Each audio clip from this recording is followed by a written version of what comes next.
everybody, thanks for coming. My name is Dan, I'm one of the Dans at Graffiti Park. So today's a really fun topic. We're gonna be specifically talking about like the operational aspect of mural application in and of itself. Last month we talked about like applying for murals and the kind of business side of things on how to get these jobs, whether they're through the city, through the county, through private businesses, and so on and so forth. So if you're more curious about that, you can check out that recording on YouTube for free. But this one is more, okay, once you've landed the job, once a client has commissioned you to paint a mural, and you can really apply this to even just commission pieces, or if you're designing a digital asset for a client. A lot of these tools, tips and tricks, aside from like the actual painting slide we're gonna talk about, a lot of these tools will apply to that. So there's really like 7 steps, the 7th being getting paid by your client. So that's a fun one, not really a step, but we're gonna walk through those 7 steps from communication to the design, to what you need, how you actually prepare the wall to be painted, the paint application itself, and then what to do afterwards.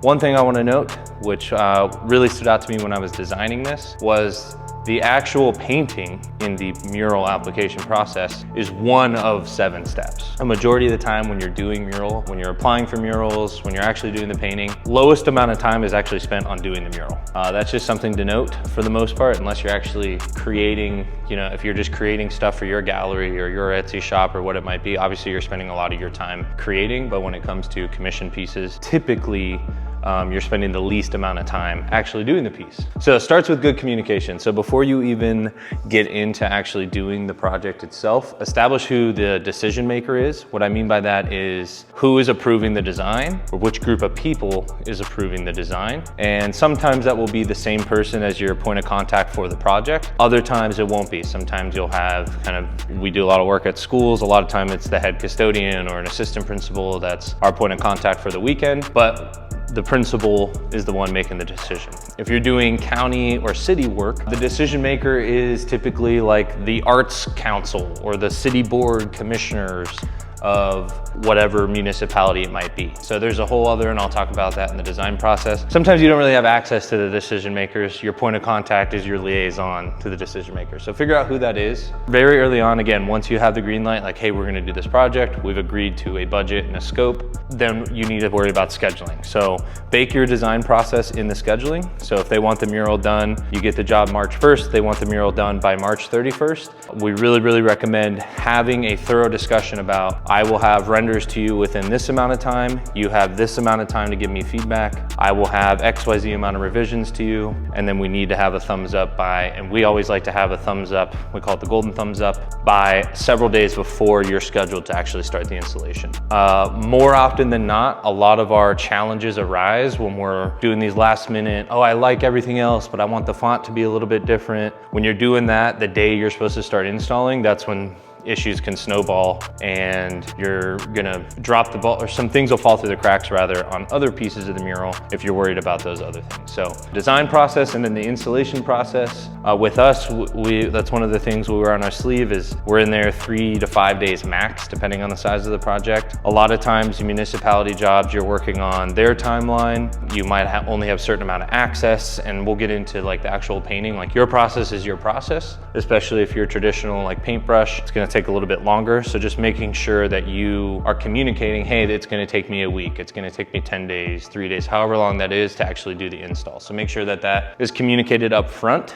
And typically those things will be actually talked about, at least the installation piece will be talked about when you're talking about like budget and project scope. Before they're like, okay, like how long is this gonna take? We need it by this day. Like usually you have a little bit of that worked out, but I recommend just like making sure you have that documented in an email so that, you can go back to that. And then lastly, expectations. Whether that's, hey, if I'm using aerosol paint inside, just know, I'm gonna aerate it as much as I can, have fans, we'll talk about that later. But there might be some residual scent after the fact. I'm gonna need access, to not only the facility, but ideally a bathroom if I'm gonna be there for 8 hours throughout the day. So think about all the things, the minimals that you'll need when you're actually on site, and communicate those expectations up front. That just makes your life easier. But typically when we get approved from a project, we kind of have a templated email that we send to a client. We fill in the timeline and different things that kind of request like, hey, we're gonna need access, we're gonna need a bathroom, et cetera, et cetera. So it starts with good communication. So renders and design process. So this is typically the longest portion of the mural painting process, is getting from A to Z and getting the client to be like, yep, we're ready to go. The more that you can do on the front end, the easier life will be during this process. So first and foremost is establish the number of renders and designs based on the bid or the budget. We have different packages that we offer depending on what the client's budget is. A good rule of thumb, especially if you're starting out, we can make any budget work. It's just what you're gonna get for that budget. Now, a lot of artists that we've worked with, or if you're super established and you have a flowing clientele, you might have a minimum. You're like, hey, and I don't go below that minimum. That's industry standard. Like, if that's your process, cool. We have our own minimums, right? If someone's like, I want this wall for $100, we're probably not gonna make that one work, right? But, and you should neither. At the same time, work with clients. I'm not an economist. I don't want to make any comments on the economy, but something we've noticed as business owners is that budgets are a little bit different than they have been in the past couple of years when it comes to funds for the arts. So take that with a grain of salt, and things that you may have said no to in the past, I wouldn't say don't go in the red on things, don't do things that you don't want to do, but create your kind of flexibility when it comes to this. Like, hey, if that's your budget, you get one design and one set of feedback. Maybe one black and white design, one set of feedback. Higher budget clients, you might say you get one black and white design, one in color, 2 rounds of revisions. All of that should be established on the front end, just so that you're not breaking your back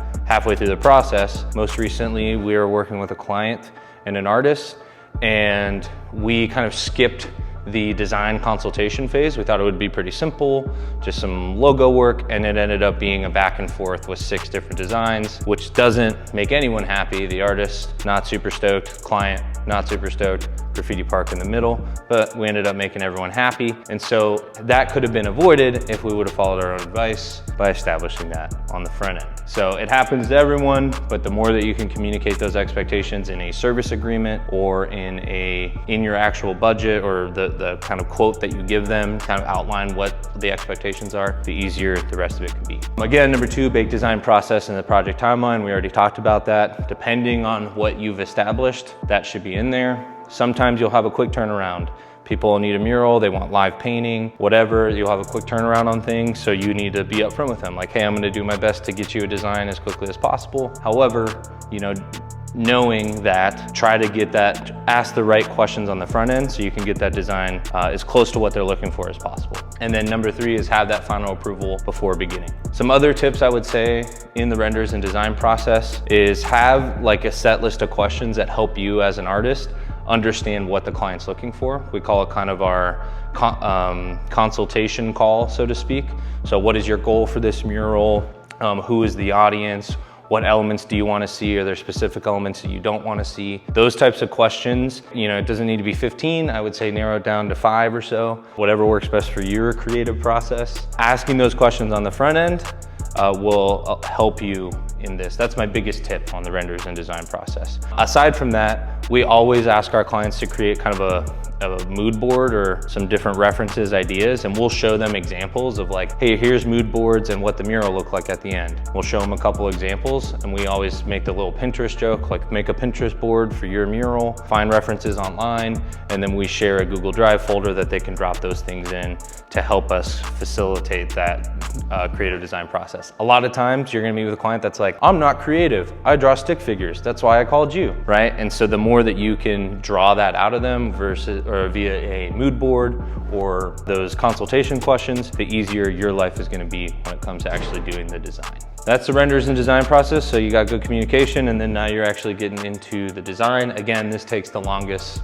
I would say, out of any of the steps. And then ideally you get the golden thumbs up, we call it. Once you have the golden thumbs up and a clicker that works, you'll want to acquire materials and supplies. So this isn't an exhaustive list, but it's pretty much what we use on most projects. Your first project is going to be the most expensive when it comes to this, but once you acquire these materials, we're really big on like reduce, reuse, recycle. We have materials we've had for 6 years. You know, the nature of things and working in the elements and in the industry, like things are gonna get worn out, things are gonna get too crusty and full of paint. You're gonna have to get rid of them. But you know, we at this point don't buy tarps anymore because we have 4 bins full of tarps, right? But first few projects, we had to go buy 20 tarps from Home Depot. Your paint is the big thing that's gonna come out of your budget for a job that you're working. Your spray paint, if that's your medium, bucket paint, that's your medium, and then primer. Painter's tape is, the blue tape is obviously popular amongst the community. I will say masking tape, so like tannish tape, is a lot stickier. So when you're dealing with like outdoor situations or like brick or concrete or dusty floors, we always use masking tape instead of the painter's tape. And we have not found that that's any less paint resistant, so to speak. And actually a lot of like general contractor painters will use just masking tape instead of the painter's tape. Plastic, obviously, you can use the big rolls of paper instead of plastic. Plastic is cheaper, and with spray paint, dust will find its way into things. And so we like to plastic everything. So if we were painting this wall, we would probably try to paint or create a bubble of plastic over here. So any of that stray dust gets collected. Paper and easy preppers, I have a good picture after this that'll show you guys what I'm talking about. That makes applying the paper really easy. Tarps, I already touched on that. Save those tarps, we always fold them up. I'm pretty OCD about how we fold our tarps so they all fit nice in our bin. Ladders and height acquisition, one of my favorite phrases. Obviously, when you buy a ladder, you shouldn't have to buy that same ladder again until you start working with a helper or another artist on something.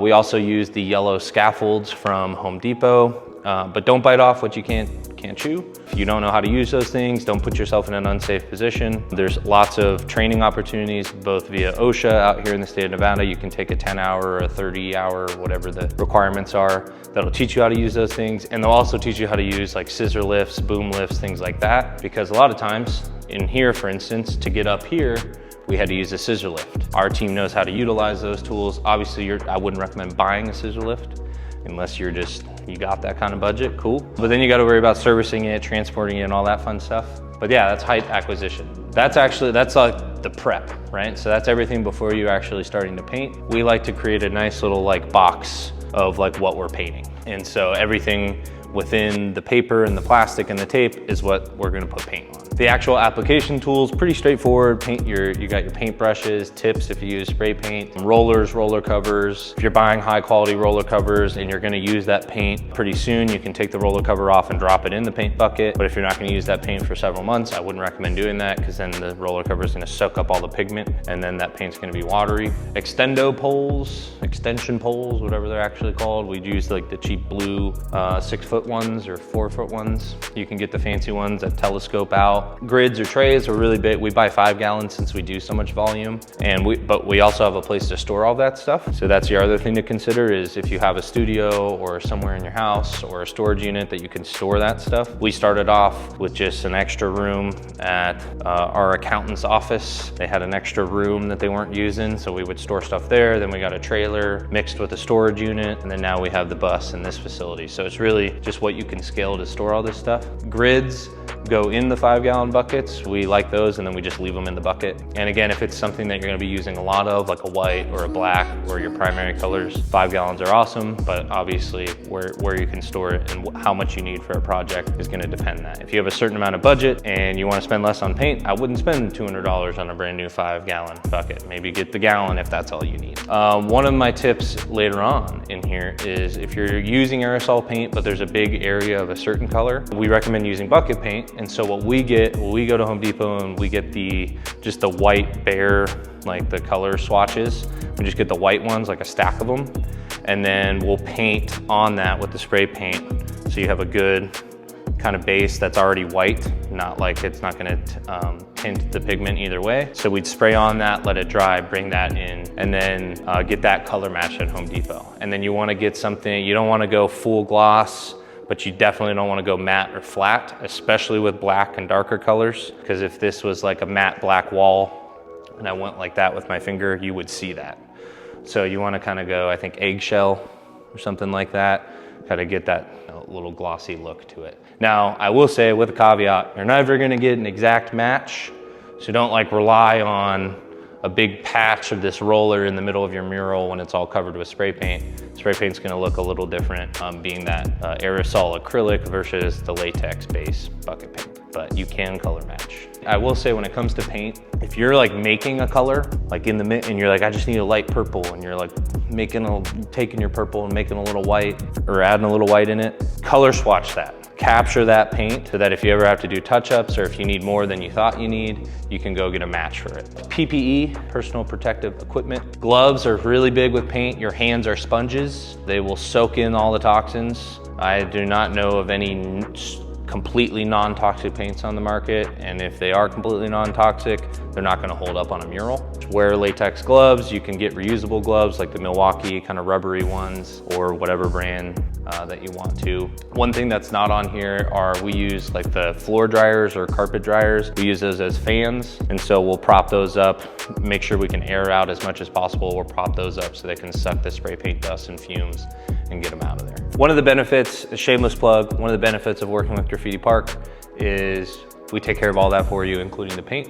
You take care of the design and the painting itself. When you show up, we have it prepped for you. We have whatever paint you need for you. Our team's there to help you. We have all the ladders, everything you need. So it's one of our kind of selling points, and what we try to provide for artists is to make it as turnkey as possible. So you're focused on creating artwork for the client, both from the design process and then just getting there and creating it for them. Cool. So you can see on the ceiling and on the side of this mural, that's what the Easy Prepper looks like. So we just create strips, stick it up there, tape, keep going. This is a fun project that kind of shows the prep itself.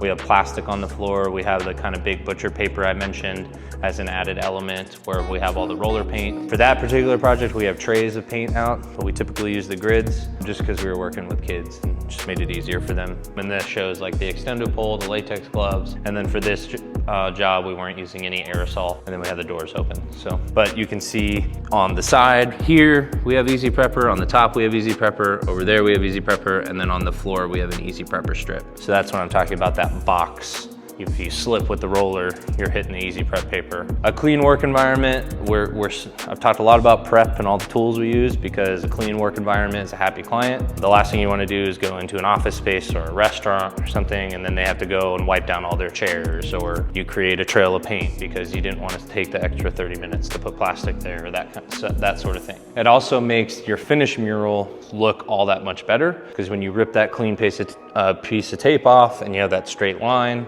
it just makes it look more professional, more detailed. So always spend the extra time on the front end to do prep. We always bake in prep, so if you're doing a job with us, we're gonna tell you to show up at XYZ time, but our team is there 2 hours before prepping it, ready to go. So we always bake that in. When you're talking to clients, you say, hey, I'm gonna need XYZ amount of time to prep before I even start paint. We do a lot of work in schools, so we'll show up before the kids even leave sometimes because we're not doing any paint for another hour, hour and a half. Always spend the time on prep. When you are prepping, consider the wall type and texture. Like, are you gonna pre-treat the wall? Meaning, like, do you need to like wipe down the wall? Are there holes in the wall that need to be fixed or patched? If you can, I would bake that into the front end and have the client do that. And if they're not, then that should be a part of your bid and your process. There's been many times where someone didn't fix a wall, so we gotta push it a little bit because we gotta go and fix the wall. You gotta wait for the patch to dry, and so on and so forth. Also, if you're not gonna prime a wall and then you show up and there's a hole in it, like now you gotta patch it, potentially prime that. So just make sure you know the quality, not just the type and texture, but the quality of the surface that you're gonna be painting. If it's an exterior wall, does it have a bunch of water damage from like sprinklers or something like that? Sometimes a wall will have like a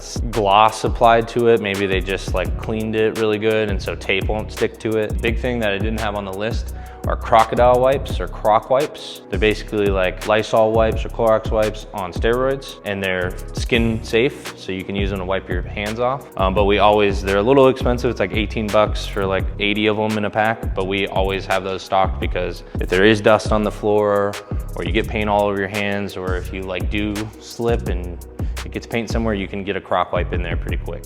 And the crock wipes will help. We always, like when you're doing baseboards, we always take a terry towel and wipe off all the dust on it first, and then try to prep it, and you try to prep a small space, make sure the tape sticks. So that's the kind of pre-treatment. Priming the surface, I'm not gonna lie and tell you we prime every wall beforehand. I know that's like the textbook thing to do, but for the sake of the matter, like this green wall, we did not prime that wall. We just put 2 coats of the blue and 2 coats of the white. It was an interior wall that was in good shape. The paint was fine and the paint adhered to it fine. If it's a brand new textured wall, you're gonna want primer on it. If it's an exterior concrete wall, you're probably gonna wanna prime that because the concrete brick, depending on what type of brick it is gonna soak up all that paint. So especially if you're doing lighter colors like your pinks, your yellows, your oranges, if you don't prime and put something on that surface that's gonna kind of act as an adhesive to the other paint, then you're gonna have 5 coats of yellow instead of maybe 2. Exterior, like brick walls, are a little bit more nuanced than drywall or, you know, whatever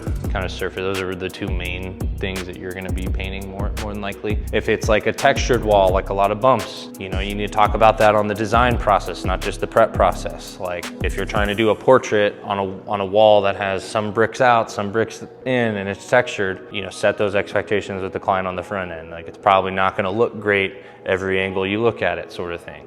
If you're a skilled artist and you can knock that out of the park, like kudos to you, that should be baked into your rate. So I know like zap boxes and utility boxes and things like that are a big thing out here. And depending on which municipality you're working with, you're gonna have to treat that space beforehand. So you're gonna have to clean it, apply a metal, if it's metal, apply like some sort of metal primer to it to make sure that your paint doesn't chip off, that sort of thing. We'll talk about sealing the mural in the next step or 2 steps from now. Really just do your research, like painting a metal box. Like what do I need to do if I'm using latex paint or aerosol paint? And that sort of thing. Yeah, the YouTube University is a big thing. We talked about that last time, but just kind of know that going in so that you don't slate a project for 4 days when it's gonna take you 5 days because the whole first day you have to pre-treat that space and wait for it to dry or whatever it might be. And then exterior versus interior, obviously we just talked a lot about that. The other piece I'll say to that is, you know, prepping exterior walls. If you're gonna be putting that easy prep paper down, which we do for exterior walls, apply an extra piece of tape.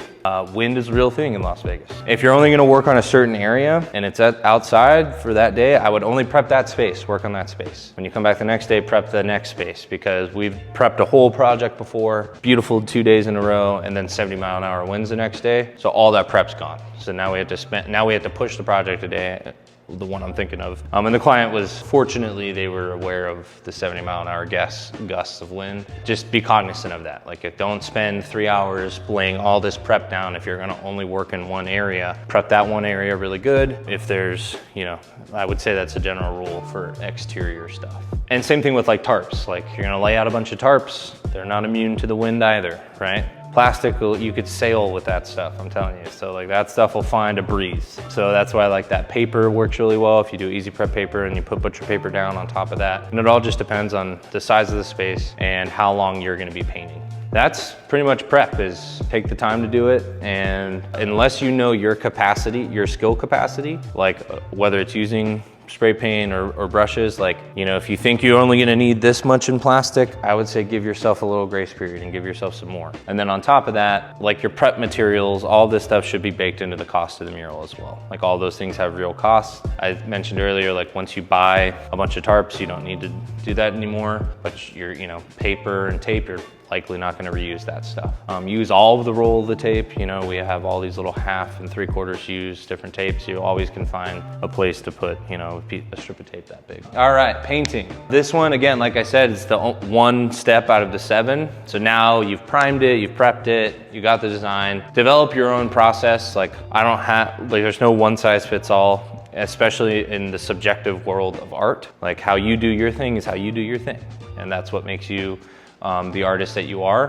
Projectors, I don't care what anyone says. I don't care what anybody comments on any Instagrams. They're not cheating. I challenge anyone who thinks they're cheating to throw a projector on the wall and try to make the mural look beautiful and think it's just like color in a coloring book. That is not the case. Don't be afraid of projectors. If you're gonna use one, invest in a good one. Black Friday, Prime Day, all those things, they're helpful. We use Epson. Doodle grids are another kind of cheat code, so to speak. It's where you write a bunch of doodles on the wall, you take a picture of it, and then you render or overlay your design on top of the doodle grid so that you have reference points that you can paint on. That's borderline freehand, but it gives you a little bit more. Stencils, we've had an artist come and teach a whole stenciling class. So if you're doing letters or logos or things that can be made in a stencil, you can find that on our YouTube, or we'll send it to you if you're interested. And then of course, freehand. So whatever is good for your process, I would say utilize that. Excuse me, if using spray paint, consider using bucket paint. That's what we talked about earlier. While you're painting, I would send update pictures to your the project point of contact. The last thing you want to do is be just on an island out there grinding, and then you get to the last day and they're like, that's not what we talked about. That shouldn't happen, because you should have gotten the gold thumbs up, and that's what you should be painting. But we always throw a little update, like kind of keeps the client in the loop.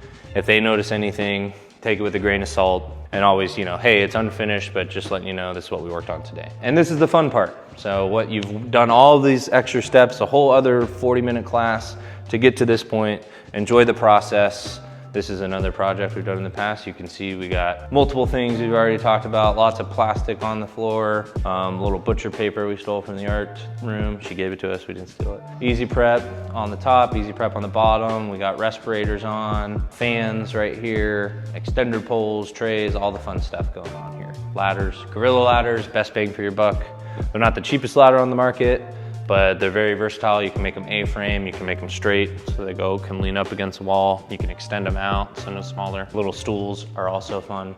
Final walkthrough and sealing, pretty simple. Once the project is complete, we always schedule a final walkthrough with the client. Typically, that can be done like when you're there on site, like wrapping up that day. I should say, before the final walkthrough, like clean up your space. That's gonna make the client like it more. If you clean up and attention to detail, wipe down little areas. You're gonna be your own biggest critic.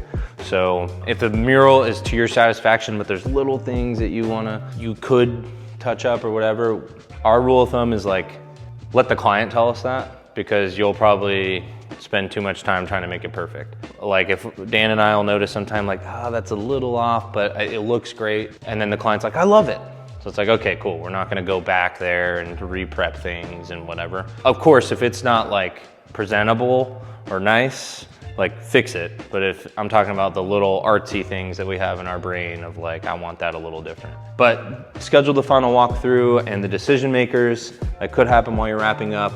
We like to give it like a day or two for the reception of the mural. It's not as fresh in their mind, and that usually goes a little bit better. Like after a couple days, it's like, oh, the students love it, or my staff loves it, or that sort of thing. So it usually makes that final walkthrough a little bit more fun. You can get cool testimonials. That's when you get your Google reviews in there, that sort of thing. And then sealing it. If it is in the project scope, especially exterior murals or anything on a metal surface, interior murals, we don't seal them all. If it's a super high traffic area and the client's concerned about the longevity of it, you can certainly seal an interior mural. There's lots of different sealants on the market. We use Graph X.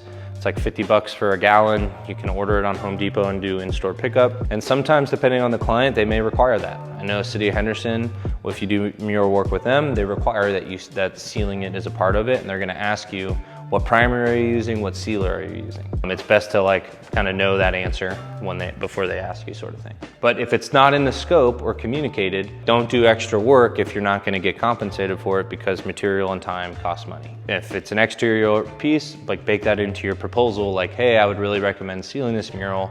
That's going to have an added cost of XYZ depending on what that is for you, whether that's square footage or a flat rate. And then last but not least, get paid. So once it's all done, I always like to send it like a day afterwards, like schedule the follow-up, the walkthrough, and then once that's been done, or simultaneously be like, hey, just for reference, here's the invoice that we talked about. A lot of times, and it's industry standard, to get a 50% deposit to compensate you for the design work and all the stuff leading up to it. Depending on the client though, that certain municipalities, certain nonprofits might have different processes. So you'll just kind of have to be flexible on that, but you can definitely a lot of times get a 50% deposit, especially dealing with corporate clients, private clients, that sort of thing. And I would certainly recommend that. So hopefully you're sending this final invoice for the second half of your payment. And then have that baked into your service agreement that final payments due net 10 days after the completion of the mural, and any additional day after that's an added